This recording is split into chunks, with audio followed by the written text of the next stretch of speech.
Assalamualaikum warahmatullahi wabarakatuh. Bismillah walhamdulillah wassalatu wassalamu ala rasulillah Sayyidina Muhammad ibn Abdullah wa ala alihi wa sahbihi wa mawalah la hawla quwata illa billah amma ba'd. Para shaimin dan shaimat yang dimuliakan Allah Subhanahu wa taala, pada kesempatan hari ini alhamdulillah kita memasuki ibadah saum, masuk yang 10 hari yang kedua. Mudah-mudahan Allah panjangkan umur kita dalam syahatul afiat. Amin ya rabbal alamin. Kemudian saya akan memberikan yaitu pengajian tentang masalah zakat. Zakat ini yaitu termasuk rukun Islam. Rukun Islam ada 5. Bapak Ibu harus tahu. Yang pertama syahadat, yang kedua mendirikan sholat, yang ketiga membayar zakat, yang keempat puasa Ramadan, dan yang kelima pergi haji jika mampu. Agar puasa kita diterima, ibadah kita diterima oleh Allah, maka disempurnakan salah satunya dengan membayar zakat. Zakat di sini banyak pembagiannya, namun saya fokus pada kesempatan ini saya akan membahas tentang zakat mal atau zakat harta. Dalam bahasa fikih yaitu apa? Zakatul mali. Bab menerangkan tentang zakat harta atau tumbuhan atau binatang ternak, gaji profesi dan lain sebagainya. Jamaah yang dimuliakan Allah Subhanahu wa taala, zakat dalam bahasa Al-Qur'an Allah sebutkan khuz min amwalihim shadaqatan tutahhiruhum biha wa tuzakkihim biha. Keluarkanlah sebagian hartamu untuk dizakatkan. Tujuannya apa? Kalau orang sudah mengeluarkan zakat, tujuannya wa tuzakkihim biha. Mudah-mudahan harta yang kamu keluarkan untuk zakat itu dapat menyucikan diri kamu, membersihkan diri kamu. Zakat bisa diartikan daki, yaitu kotoran manusia. Kemudian jemaah yang dimuliakan Allah Subhanahu wa taala, zakat ini ya bagi orang yang mencari rezeki selama 1 bulan atau selama 1 tahun, banyak rezeki yang dia dapat berupa subhat. Hukum subhat artinya mendapatkan rezeki tidak jelas, entah dari pendapatan yang halal atau haram, makruh, mubah dan sebagainya, maka disebutnya subhat. Mudah-mudahan dari kalimat subhat, hukum yang remang-remang ini dapat apa? Dapat dibayarkan yaitu melalui zakat fitrah atau zakat mal. Mudah-mudahan harta yang kita cari yaitu menjadi penyuci bagi diri kita. Amin ya rabbal alamin. Kemudian pada masuk bab yang ketiga, saya mereferensi atau merujuk dengan buku dari Badan Amil Zakat Nasional Kota Bekasi, yang kebetulan alhamdulillah saya pribadi sudah mengikuti diklat mengenai dai motivator zakat. Masuk saja, yaitu yang berjudul harta yang wajib dizakati, nisab dan zakatnya. Nanti akan diperincikan satu persatu. 1, emas, perak, uang dan harta simpanan lainnya.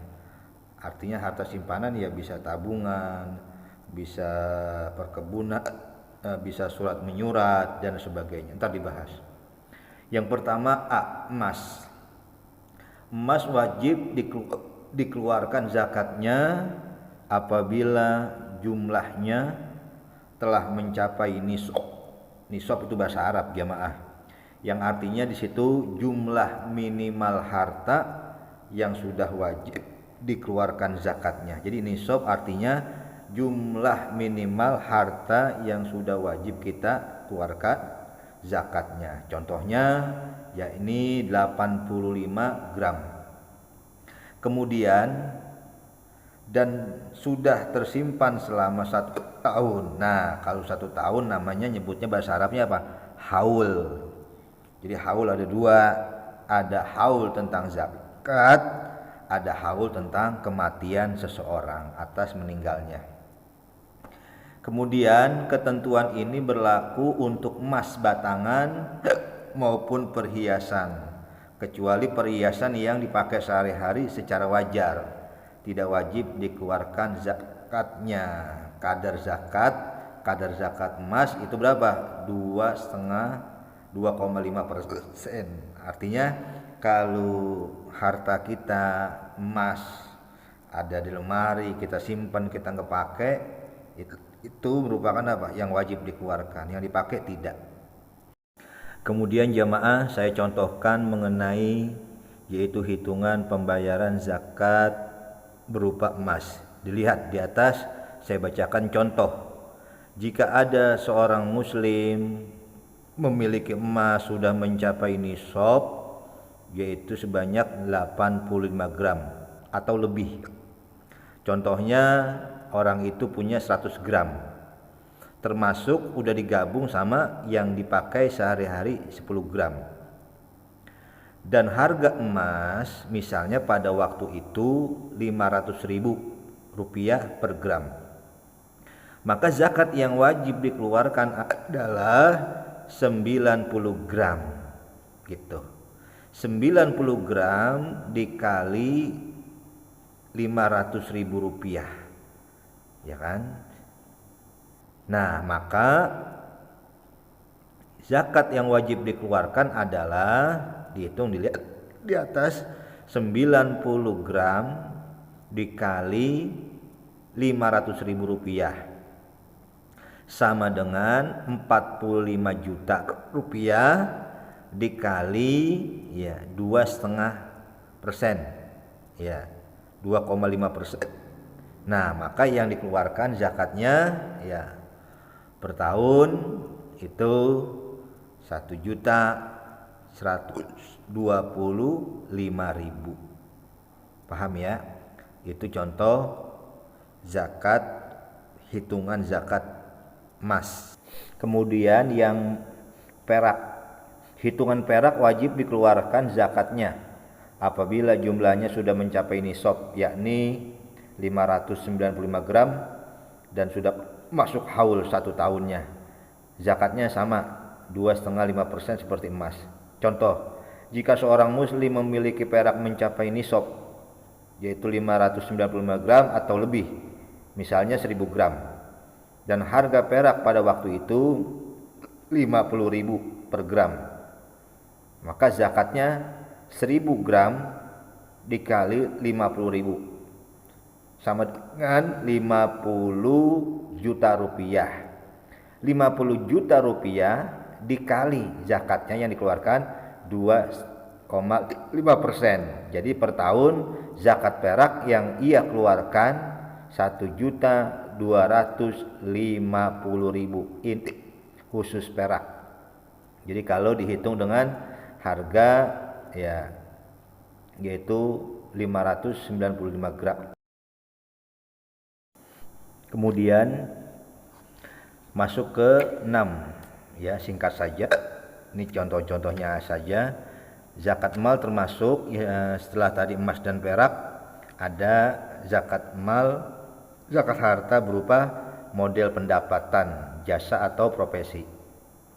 Penghasilan dari profesi yang kita kerjakan, yang kita geluti oleh seseorang seperti pegawai negeri, karyawan swasta, konsultan, dokter, bidan, pengacara, notaris, guru atau dosen atau pendakwah dan lain-lain. Juga wajib ada zakatnya apabila zakat profesi itu yang tadi di atas sudah memenuhi syarat nisab.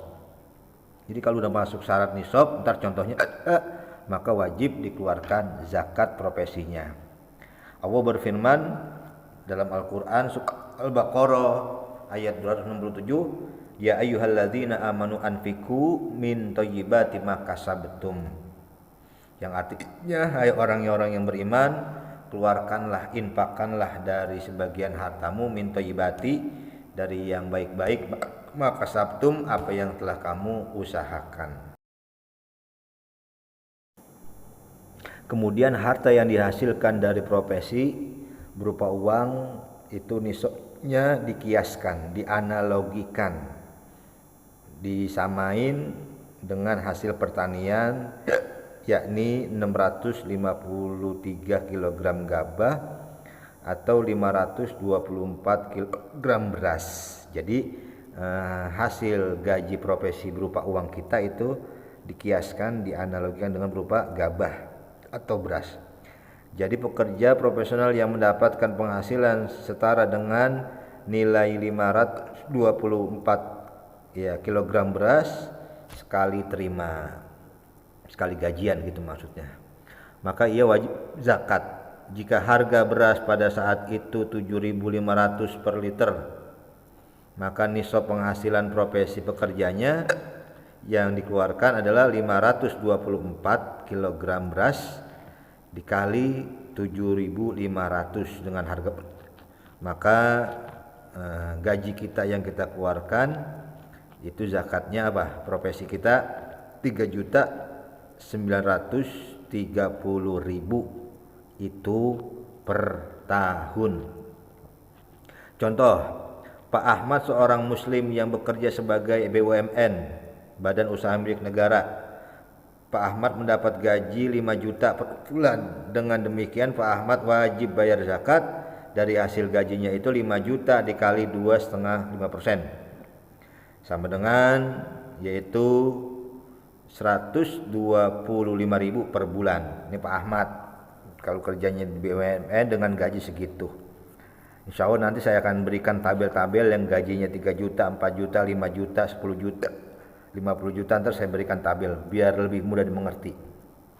Kemudian yang kedua, seorang PNS gaji 4 juta per bulan ditambah tunjangan 5 juta, 500.000, maka ngitung zakatnya sebagai berikut. 1. Gaji 4 juta, tunjangan jabatan 500.000, jumlah pendapatan per bulan 4.500.000. Maka zakat yang dihitung 4.500.000 dikali 2,5% sama dengan yang dia keluarkan 112.500. Itu yang kerja PNS per bulan. Jadi boleh sampai dia bayar per tahun. Kemudian bagaimana syarat harta yang wajib dizakati? Jadi jamaah harus tahu harta mal, harta kekayaan kita, baik profesi, gaji, emas dan perak, kebun, binatang ternak, tumbuh-tumbuhan, itu syaratnya begini. Dilihat di situ. B. Syarat harta yang wajib dizakati. Harta yang wajib dizakati memenuhi syarat. 1. Milik penuh. Artinya harta itu berada dalam kontrol dan kekuasaannya secara penuh dan dapat diambil manfaatnya secara penuh juga. Harta tersebut didapatkan melalui proses pemilikan yang benar menurut syariat, menurut ajaran Islam, seperti usaha, warisan, pemberian negara atau orang lain dengan cara-cara yang sah. Jadi harta zakat harta itu milik penuh kita, gitu. Kebun-kebun kita, usaha-usaha kita, warisan-warisan orang tua kita dan sebagainya, nggak boleh milik orang. Yang kedua, berkembang yaitu harta tersebut dapat bertambah atau berkembang bila diusahakan atau mempunyai potensi untuk berkembang. Jadi kalau harta itu bermanfaat, bisa berkembang, maka itu wajib. Yang ketiga, syarat harta yang wajib zakati apa? Yang ketiga, sudah cukup nisab, artinya harta tersebut telah mencapai jumlah tertentu sesuai dengan ketetapan syara, ketetapan agama.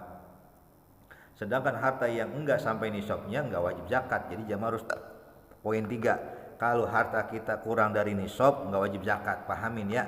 Yang keempat, cukup haul, yaitu apa? Jatuh tempo. Itu salah ketik, itu jatuh tempo. Maksudnya bahwa pemilikan harta tersebut sudah memenuhi ketentuan waktunya, yaitu untuk zakat harta simpanan dan perniagaan ketentuan haulnya. Sudah sampai hitungan per tahun. Telah memiliki selama 1 tahun. Zakat pertanian, pertambangan, gaji atau profesi dan serta rikas. Ketentuan haulnya diperoleh dan zakat minat ketentuan haulnya telah dijelaskan pada bab sebelumnya. Artinya kalau zakat mal kita sudah mencapai haul jatuh tempo, maka itu wajib. Ya, intinya begitu. Kemudian yang ke C, kapan waktu bayar zakat mal itu? Nah, ini berbeda. Kalau zakat fitrah per tahun di bulan Ramadan. Tapi kalau zakat mal ya boleh juga dia menghitungnya apa? Nunggu hasil nisab dan haulnya. Atau boleh dirapel pas yaitu apa? Bulan Idul apa bulan Ramadan boleh dirapel. Yang C, waktu pembayar zakat mal. Jadi kapan pembayaran zakat harta kita? Pembayaran zakat mal pada dasarnya sudah jatuh tempo, artinya sudah haul. Kalau belum masuk haul per tahun yang belum wajib.